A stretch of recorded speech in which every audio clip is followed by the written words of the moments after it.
A threat to democracy. That's what a former 16th District Republican congressman calls his party's nominee for president, endorsing Democrat President Joe Biden instead. Adam Kinzinger's endorsement sends hope to Democrats, but brings eye rolls from some local Republicans. WIFR's Nathaniel Langley caught up with both sides of the aisle. Kinzinger calls himself a proud conservative who never thought he'd endorse a Democrat for president. And he's not the only one standing on unfamiliar political grounds.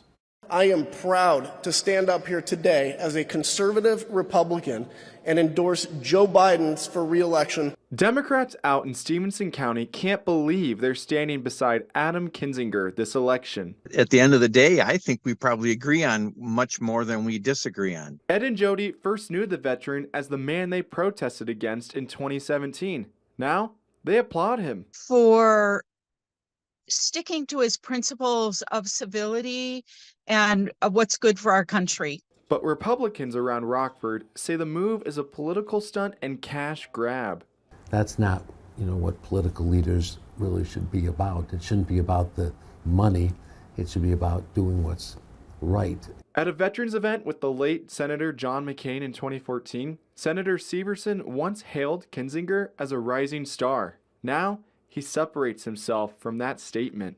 He really wasn't active as a moderate Republican because he spent all his time attacking Republicans as opposed to working inside the party. Kinzinger is the first prominent Republican to formally endorse Biden, but Ed hopes he isn't the last. People really just need to come out and make their feelings known. And I believe there is a middle of the country that is really trying to make things work. President Biden noted he was grateful for Kinzinger's endorsement in a social media post, saying the move puts country before political party.